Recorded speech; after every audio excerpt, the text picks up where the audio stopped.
Hello campers and hello everyone. I'm Ian, one of the member of Cafe Joy. Si Joy nandun sa likod. And mag-review tayo at magbibigay tayo ng first impression regarding dito sa ating bagong tent na bigay ni Lone Rider. So, itong Lone Rider, thank you muna kay Lone Rider for giving us the opportunity para magbigay ng first impression sa kanilang tent. So, ang kanilang tent is tinatawag na moto tent. So, ang isa sa mga gumagamit pala nito na foreign moto campers, at kung hindi nyo pa siya kilala, Rob Hamilton. So, Rob Hamilton o Rob, so napaka-idol niya pagdating sa moto camping. So, doon na tayo ngayon guys sa first impression na itong moto tent na to. Doon tayo muna sa rainproof carry bag niya. Papakita ko itong b-roll niya. Is napakaganda ng quality ng material na ginamit. So makapal siya. Sa rainproof, maganda dito is hindi mo na siya ilalagay sa mga bag mo or any other bag. Ito mismong bag na to is rainproof na. Meron din siyang danger sign sa likod. Saktong-sakto rin siya sa motor. Pag nilagay mo siya doon sa likod, hindi siya bulky. At kitang-kita yung kanyang Lone Rider na logo. So maganda yung kanyang design dahil para siyang dry bag na meron siyang quick release buckle clip. Ito ang laman at loob ng carry bag ni Moto Tent. Bukas mo, siyempre, ang unang makikita is yung inner tent at outer tent. Then meron din siyang kasamang 3 poles. Then meron siyang kasama rin na ground sheet, which is merong nakasulat na SOS. And then meron din help me. Meron din siyang kasamang ground pegs. So yung ground pegs ayon dun sa website, meron siyang kasamang 18. Pero nung binuksan namin, parang lagpas 18 siya eh. And then meron siyang extra pegs na bakal. Ganda ng quality ng pegs na bakal niya. Pero magaan pa rin. Hindi ko lang bakal ba yun o aluminum din yun. Ito naman tayo sa poles. So, may dalawang kulay siya. Dalawang red, isang black. At merong siyang tinatawag na color-coded system para madali natin ma-setup yung tent. Dahil kung makikita nyo doon sa pag-setup natin, meron siyang lagayan ng red. Doon na siya ilalagay. Doon naman tayo sa outer tent muna. So, doon sa website, ang color niya is dark green. So, akala namin kulay gray siya talaga or black. Pero dun sa personal, kasi dito nang napin talaga siya nabuksan. So yun talaga, first impression talaga namin sa nung unang bukas is dark green talaga siya. Tapos kung tignan nyo yung fabric na ginamit niya dun sa outer tent, maganda dahil naka ripstop siya. Yung alam niyo yung ripstop yung parang square. Maganda kasi yun dahil yung ripstop matibay yun at hindi siya basta-basta napupunit. And then dun sa outer tent, meron din siyang kasamang mga guideline. So ang guideline niya is 6. So lahat ng mga kanto is meron siyang guideline. So pwede mo siyang i-pegs para lalong mas stable yung iyong moto tent. Ang ganda rin nitong outer tent is marami siyang entry doors. Meron siyang tatlong malaking door. 1, 2, 3. Meron din sa likod, which is yung maliit. Pwede rin dun lumabas. And then yung entry doors niya, pwede mo siyang i-rolled up or pwede mo rin siyang lagyan ng poles. Si Lone Rider nga pala, meron din siyang ino-offer na owning kit. Yun, binigyan din niya tayo at napakagaan niya. At ang laman ng owning kit niya is 2 pole, 2 guy line, and 2 pegs. Which is yung... At meron pa pala siya kasamang lagayan. Balik tayo doon sa entry doors. Yung sa entry doors niya maganda yung zipper. Dahil covered siya ng overlapping fly sheet materials. Siguradong hindi papasukin yung tent niyo pag umuulan. So doon naman tayo guys sa sa inner tent. Meron siyang entry doors na dalawa. Makikita nyo. Kaliwat yun. Meron siyang harang sa gitna eh. Yan, pwede nyo buksan yung 2 gilid na yan. At meron din siyang entry doors sa likod. So sa likod at harap parehas silang meron mosquito net. Dahil kung medyo mainit at malamok, i-close to lang yung mosquito net. All goods ka na. So yun na. Na-review na natin yung laman ng moto tent. Pakita ko na rin sa inyo yung itsura ng moto tent at kung paano siya i-setup.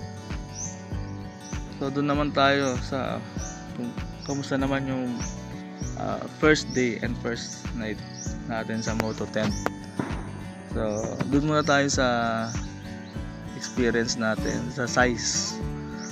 So siyempre as a couple doon tayo magbe-base. So as a couple pasok siya doon sa sukat ng tent na hinahanap namin.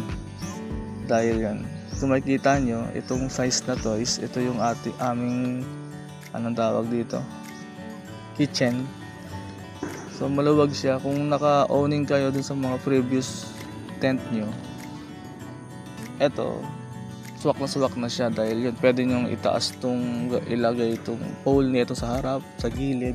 Ang daming entry points ng ventilation. At kung makikita nyo naman yung taas niya, 5'7" ako. So nakakatayo pa ako dito sa moto tent. Saka first time din namin nakagamit ng tunnel tent. So ang ganda. All in na kasi, hindi ka na kailangan magdala ng owning. Ito na, meron ka na rin siyang may sleeping area ka na, meron ka ng kitchen area. Doon naman tayo sa weight. So doon sa weight naman niya na napakagaan. Doon sa website nila, 6.4 kg yung buong total weight ng moto tent kasama na yung pegs and poles. Doon naman sa ventilation, guys. So kapag naka-open lahat ng entry doors ng moto tent, talagang pasok ang hangin. Then naman sa outer tent naman, may mosquito net, which is good dahil kapag malamok at nasa loob kayo, i-close mo lang yung mosquito net, may hangin pa rin na papasok sa loob. And then additional features nga pala ni moto tent is yung mga accessory packets niya yan. Pwede nyong ilagay yung mga susi, yung mga cellphone nyo, yan. Maraming accessory packets si moto tent. So yun nga, ay ng aking first impression regarding sa moto tent. So tawagin natin si Joy. Siyempre, hindi lang ako yung mag-first impression nito. Kailangan din natin si Joy. So Joy, tara dito. Nagustuhan mo ba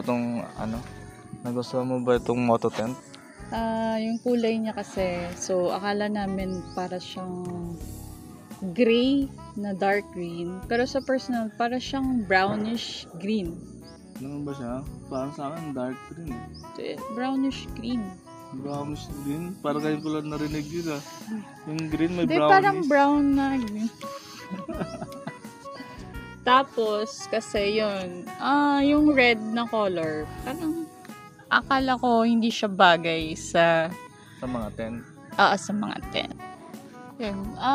Sa tibay, wala tayong nasasabi talaga. Kasi, yung tibay is matik na na ganito katibay. Sigurado yung quality niya Lone Rider yan Nasa brand na matibay talaga.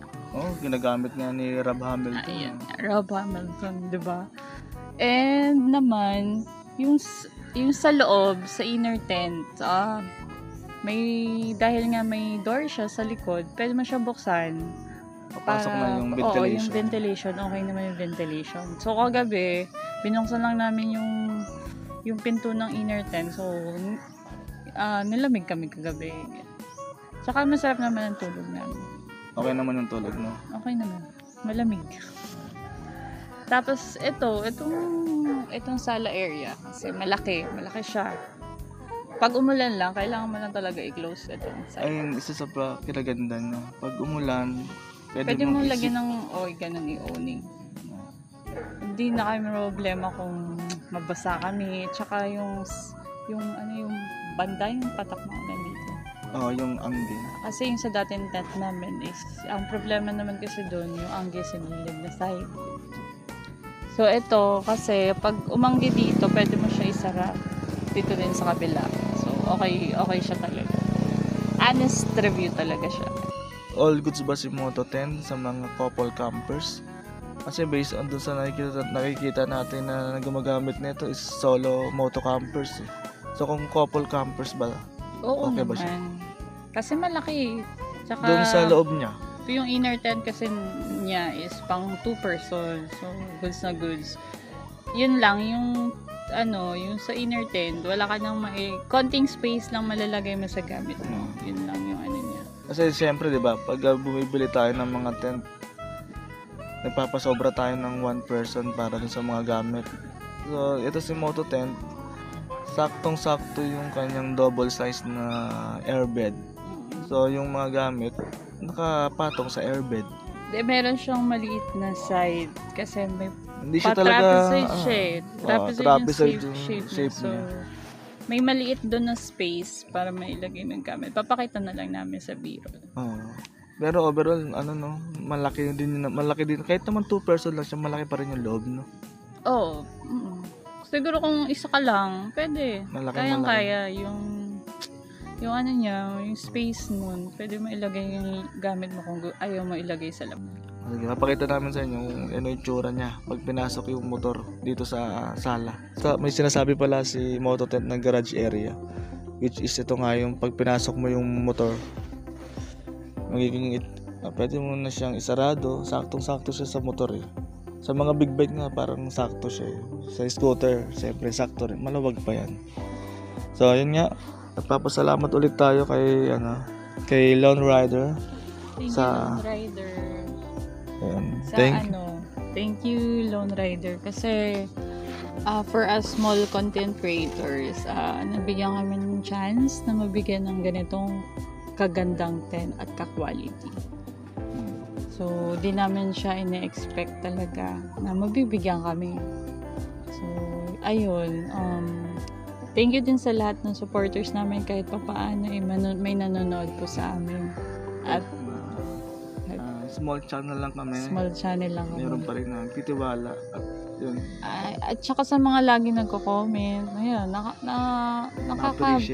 na-appreciate namin. Nakaka-boost siya ng moralidad. Nakaka-boost siya ng pagpatuloy niyo lang, ganun. So, kasi, more on silent vlog kami. So, bibihira lang kami magsalita. More on reviews ang...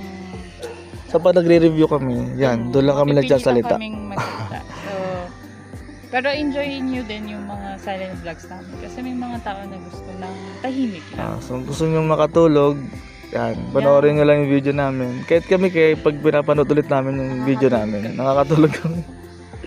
Hintayin nyo ulit ang aming next video. At nandito kami sa Fika Heaven. At matetesting natin. Papakita namin dito sa next video ang aming first experience about dito sa Moto 10. Thank you guys sa panonood. Wait na lang po kayo sa aming next video. Bye bye.